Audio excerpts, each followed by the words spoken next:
a Prothean dig site. Hanar protesters have blockaded the dig site, claiming that artifacts of the Enkindlers, as the Hanar call them, should not be disturbed. The excavation team has appealed to Hanar representatives on the Citadel to reach a diplomatic solution.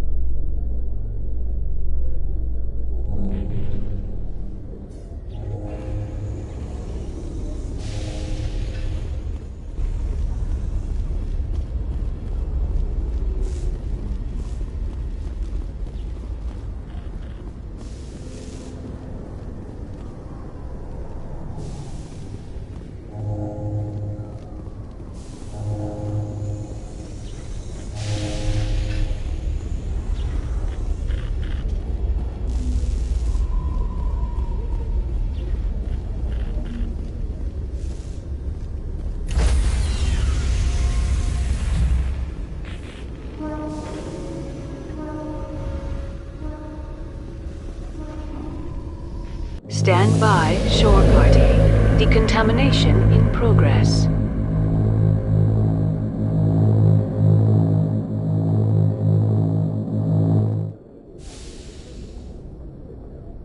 Logged. The commanding officer is aboard. Exo Presley stands relieved.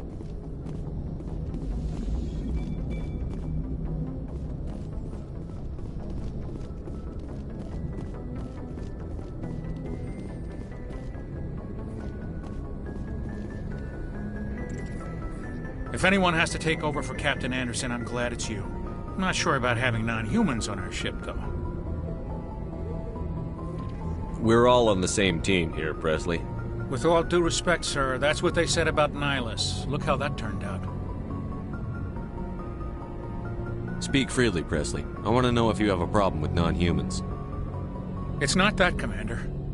Humanity has always handled its own problems. Saren attacked one of our colonies. We should be the ones to stop him. We don't need their help. Some people think asking for help is a sign of weakness. That's just being stupid and stubborn. No matter how strong you are, allies can make you stronger. I guess so. Maybe I'm just stuck in the old ways of thinking. But don't worry, Commander. This won't be a problem.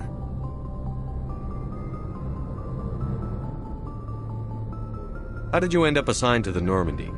I signed up with the Alliance as a navigator right out of school, following in my grandfather's footsteps, I guess. My first posting was on the Agincourt. We were one of the first reinforcements to arrive at Elysium after the Blitz hit. Those raiders were no match for an Alliance frigate.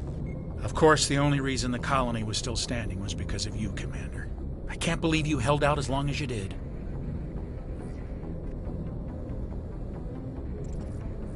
How'd you end up on the Normandy?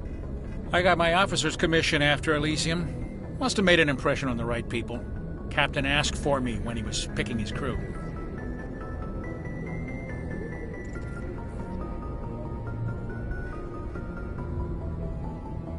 How did you end up assigned to the I signed up with the Alliance as a navigator right out of school, following in my grandfather's footsteps, I guess. My first posting was on the Agincourt. We were one of the first reinforcements to arrive at Elysium after the Blitz hit. Those raiders were no match for an Alliance frigate. Of course, the only reason the colony was still standing was because of you, Commander. I can't believe you held out as long as you did. How'd you end up on the Normandy? I got my officer's commission after Elysium. Must have made an impression on the right people. Captain asked for me when he was picking... Carry on, Presley. Yes, sir.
Yes, Commander? Is there something you need? I should go. Goodbye, Commander.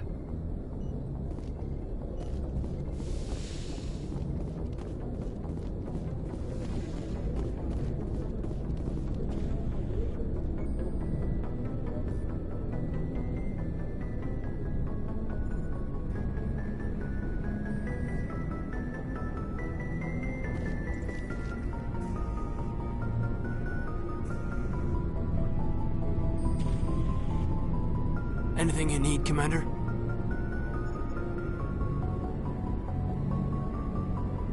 Just trying to get a sense of where the crew's at. Thoughts? I've wasted enough of your time for now, Commander. We'll have time for personal debriefings later. What's your opinion on the last mission? I don't see how we could have done things any better. At least not without getting to Eden Prime sooner. And we were on the scene faster than any other Alliance ship could have been.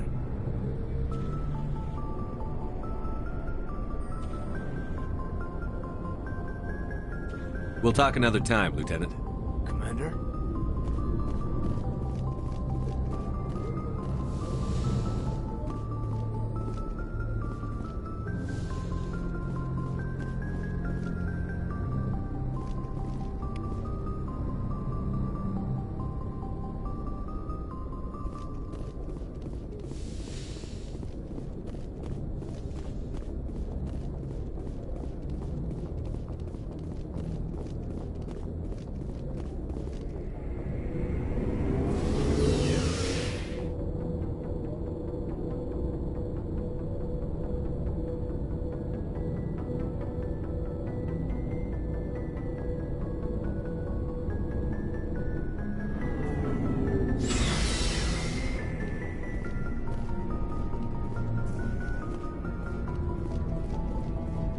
Looking for supplies?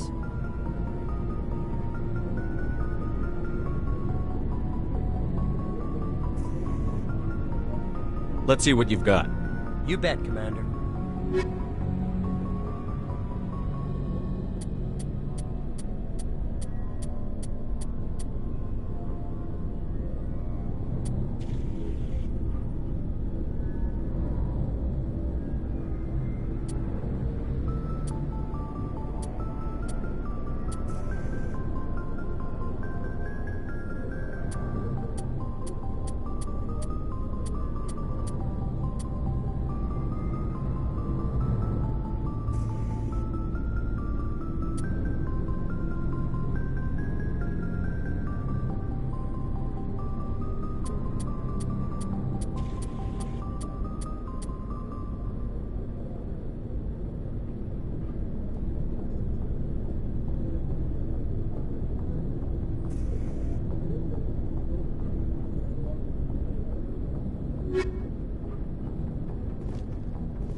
Thanks for bringing me on board, Commander.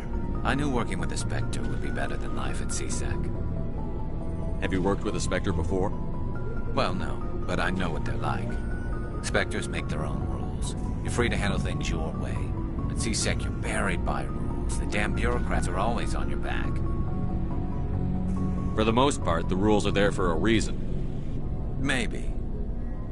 But sometimes it feels like the rules are only there to stop me from doing my work. If I'm trying to take down a suspect, it shouldn't matter how I do it, as long as I do it.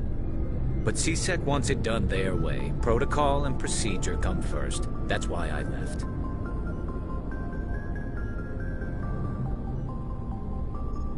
So you just quit because you didn't like the way they do things? There's more to it than that. It didn't start out bad, but as I rose in ranks, I got saddled with more and more red tape. C-Sec's handling of Saren was typical. I just couldn't take it anymore. I hate leaving.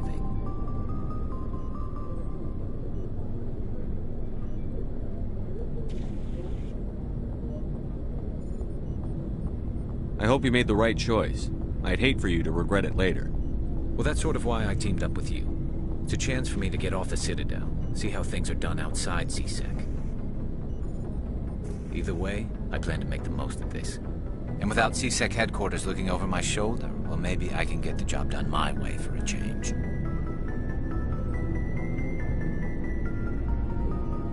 As long as you do your job well, you're free to go about your business as you see fit. Thank you, Commander.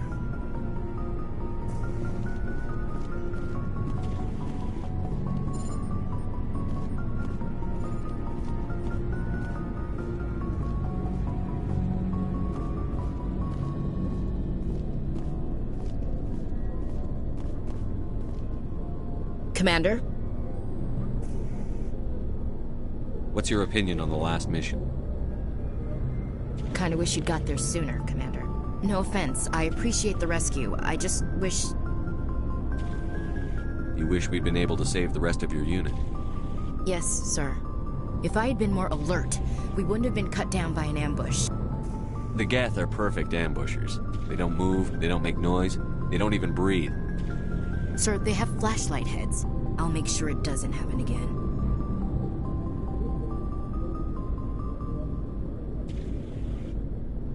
Do you have a few minutes to talk one-on-one? I'm sorry, Commander. I need to get my duty squared away. I wouldn't mind talking more later, though. Dismissed, Chief. Sir.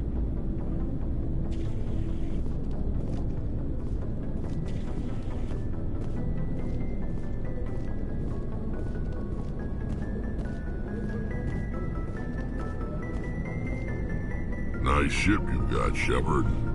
What can I do for you? What's your story, Rex? There's no story. Go ask the Quarian if you want stories.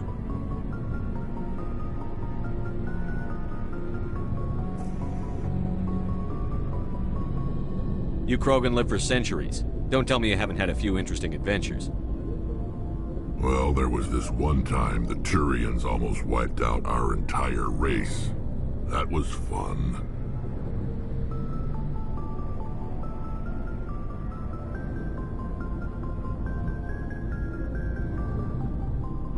They tried the same with us, but we fought them off. It's not the same. It seems pretty much the same to me. So your people were infected with a genetic mutation? An infection that makes only a few in 1,000 children survive birth? And I suppose it's destroying your entire species? I suppose it isn't all the same. I don't expect you to understand, but don't compare humanity's fate with the Krogan. I was just making conversation. I wasn't trying to upset you. Your ignorance doesn't upset me, Shepard. As for the Krogan, I gave up on them long ago. The genophage infected us, but it's not what's killing us. What can you tell me about the genophage? Ask the Solarians if you want details. They made it. All I know, it makes breeding nearly impossible. Thousands die in stillbirth, and most never get that far. Every Krogan is infected. Every one. And no one's rushing to find a cure. Why don't the Krogan try to find a cure? When was the last time you saw a Krogan scientist? You ask a Krogan, would he rather find a cure for the genophage or fight for credits? He'll choose fighting every time. It's just who we are, Shepard. I can't change that. Nobody can. Are your people really dying? We're sure not getting any stronger. We're too spread out. None of us are interested in staying in our own system. Lots of species have left their homes and prospered. But they go to colonize new worlds. We're not settlers. We're warriors. We want to fight. So we leave. Hire ourselves out. And most of us never go back. So long, Rex. Shepard.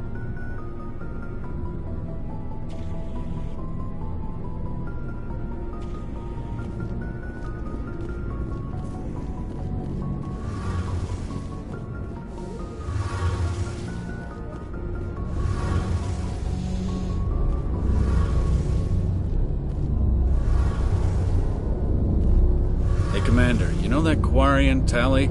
She's been spending all her time down here asking me about our engines.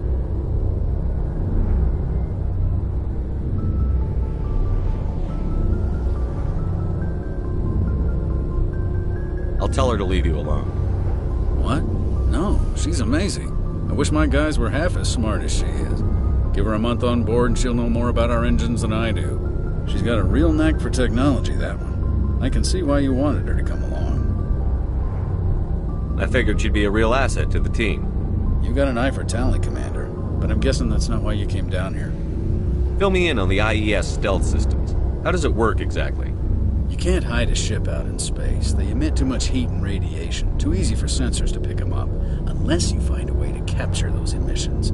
So our stealth systems trap the energy we give off in storage sinks built into the ship itself. No emissions to give away our location. Eventually the sinks have to be vented. More than a few hours silent running and they overheat. Cook us inside our own hull. There's no way for anyone to detect us? A visual scan can still pick us up. Anyone looking out a window can see us plain as day. But you have to be pretty close to get an actual visual out in space. Most vessels rely on scanners. As long as the stealth systems are engaged, they can't see us. Not unless we accelerate to FTL speeds. Why doesn't it work with faster-than-light travel? Cranking up to FTL blue shifts our emissions, pushes them into frequencies too high to capture in the sinks. As soon as we make the jump, it's like setting off a flare. Sensors can pick up our location whenever we enter or exit FTL flight, but for short-range missions, our stealth systems are amazing, and we've got the only one. Good ship. Couldn't hold a candle to the Normandy, though. I want to know more about the Normandy. She's the best ship I've ever served on, probably the fastest vessel ever designed, and she's the only one using the new Tantalus drive core. What's so special about the Tantalus drive core? Proportionally, it's about twice the size of any other vessel. Charge the core. Carry on, Adams. Aye, aye, Commander.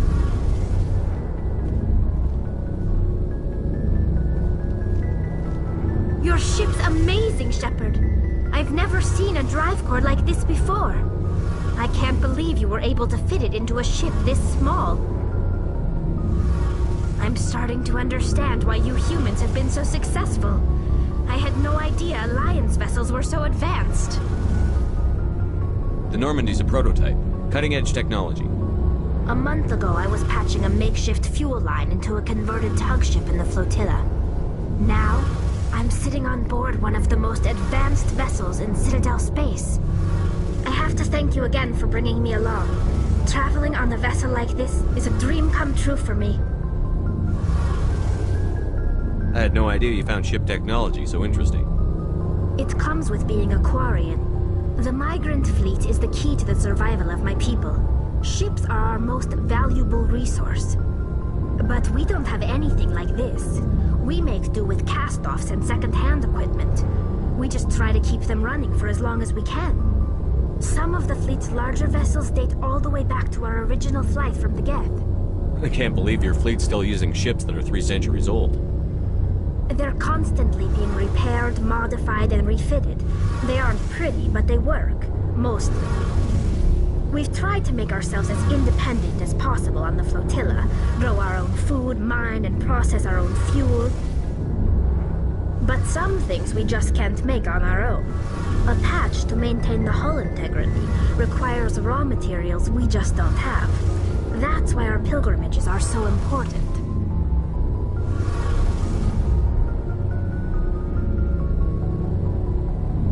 I want to know more about the pilgrimage. When my people reach maturity, we leave our birth ships and seek acceptance with a new crew. It's necessary to maintain genetic diversity among the fleet. But no ship wants to accept someone who will be a burden on them. So, to prove our worth, we embark on a pilgrimage. We set out alone, leaving the flotilla and our families behind us. We only return once we have found something of value we can bring back to the fleet. This is presented as a gift to the captain of the respective ship we wish to join. If the gift is accepted, we are welcomed into the crew. Can a captain choose to reject the gift? That doesn't happen often. Most captains are eager to increase the size of their crew. It increases their own standing in our society. Even when a gift is not particularly valuable, the captain usually accepts it out of a sense of tradition. However, there is a stigma to presenting a substandard gift. It's not the best way to make a good impression on a new community. Most pilgrims don't return until they find something worthwhile.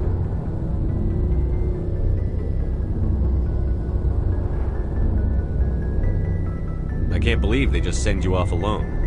It's not like they just cast us out. Before we leave, we are given lessons in how to survive outside the flotilla, and given gifts to help us on our journey.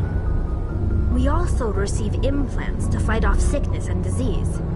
Generations of living in an isolated and highly controlled environment have left our immune systems weaker than most. By the time we leave the fleet, we are well equipped for the pilgrimage. This is a rite of passage for all Quarians. If it were dangerous, our numbers would suffer. Virtually every pilgrimage ends with a triumphant return and the ritual presentation of the gift to one of the fleet's captains. I want to talk about something else. Like what? I want to know more about the Geth. I doubt I can tell you anything you don't already know. It's been almost 3 centuries since they drove my people into exile. All I know is the story of their origin. It is NEVI. Over time, we made small modifications to their programming we may have been skirting the bounds of the law, but we never did anything that was actually illegal. The changes were so insignificant, so gradual, that we were able to control them. Or so we thought. But one thing we underestimated was the power of the neural network. 1 million Geth thinking simultaneously created an inherently unstable matrix. So, the Geth share brain power? Many of the Geth's logic systems were designed to work in concert with other nearby Geth. Basically, the more of them you have in a group, the smarter they are. So there's some sort of group consciousness? No, nothing like that. They cannot share sensory data or information. Their programming cannot handle that much simultaneous input. Each Geth maintains an individual awareness and identity. The neural network only operates on a process-based level. It's basically the synthetic equivalent of a subconscious. But when they're in close proximity, they can coordinate low-level functional processes, freeing up more capacity for original or independent thought. What made them rebel? As we built more and more Geth, their effective intelligence became more sophisticated, more abstract. One day, a Geth began to ask its Quarian overseer questions about the nature of its existence. Am I alive? Why am I here? What is my purpose? As you can imagine, this caused a near panic among my people. I don't see what's so bad about those questions. The Geth were created to engage in mundane, repetitive, or dangerous manual labor. That's fine for machines, but it won't satisfy a sentient being for long. The Geth were showing signs of rudimentary self-awareness and independent thought. If the Geth were intelligent, then we were essentially using them as slaves. It was inevitable the newly sentient Geth would rebel against their situation. We knew they would rise up against us, so we acted first. A general order went out across all Quarian-controlled systems to permanently deactivate all Geth. The Geth responded to this order violently.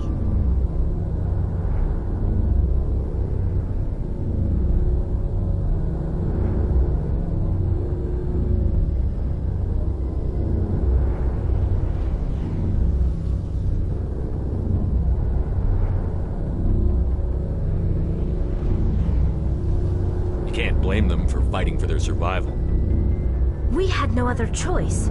The Geth were already on the verge of revolution. By acting quickly, we had a chance to end the war before it began. The hope was that most of the Geth would still be little more than machines, incapable of organized resistance. But they had progressed much further than anyone anticipated. The war was long and bloody. Millions upon millions of Quarians died at their hands. In the end, we were forced to flee our own homeworld. We feared the Geth would pursue us, but they never came beyond the Veil. Now we drift through space, exile searching for a way to reclaim what was once ours. It's hard to feel sorry for you. Your ancestors tried to wipe out another species. We made a mistake when we created the Geth in the first place. But we did not make a mistake when we went to war against them. If we had not acted, they would have wiped us out. They're a synthetic life form. They have no use for organics. None. Why do you think they cut themselves off from the rest of the galaxy? Why do you think they've killed every organic being who's ever tried to contact them? They didn't kill Saren. What does that tell you? The Geth are not innocent victims in all this. They're the enemy. They want to destroy us. Not just the Quarians. All organic life. That's why they've joined up with Saren. And that's why we have to stop him. Tell me about your people. Our lives aren't easy. Resources are scarce, and we are constantly on the move. Everything we do must in some way contribute to the continuation of the migrant fleet. There are 17 million Quarians in the flotilla, and each of us relies on the others for survival. The bonds among my people are strong. Unfortunately, we have had to surrender many of the freedoms and civil liberties other species take for granted.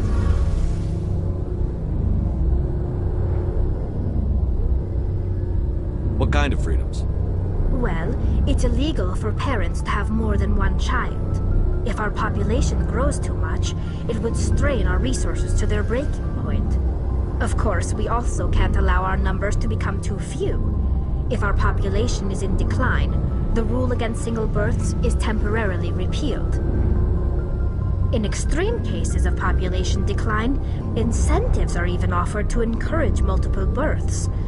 Though the Conclave hasn't had to take such measures in nearly a century. That's your government. The Conclave is our civilian branch of government. Each ship can elect a representative to serve on the Conclave and make decisions that affect the fleet as a whole. On matters that affect an individual ship, however, the captain has the final say. It's a tradition that dates back to the early days, when the fleet was governed by martial law. Fortunately, most captains nowadays are smart enough to have an elected council from their crew to give them advice and guidance.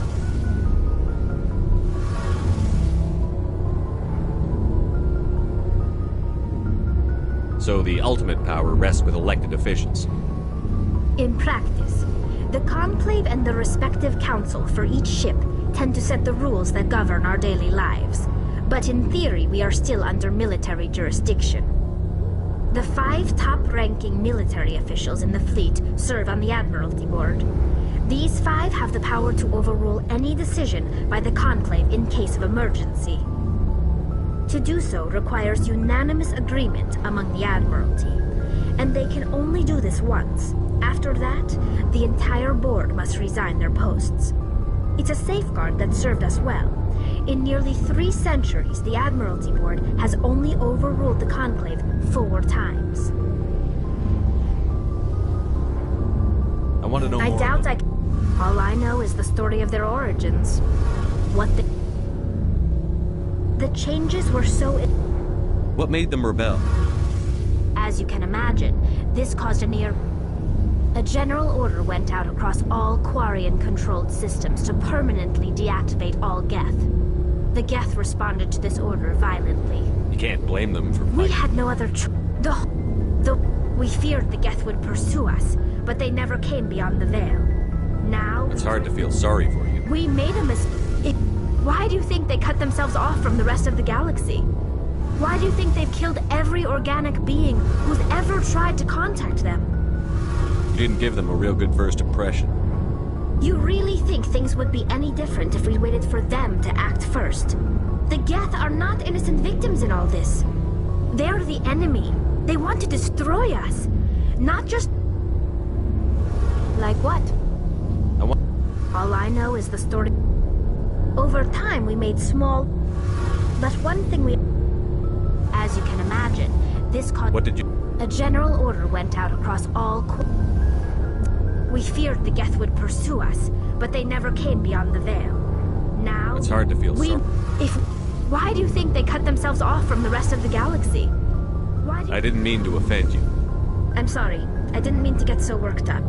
Most Quarians tend to have pretty strong opinions about the Geth. I should go. See you later.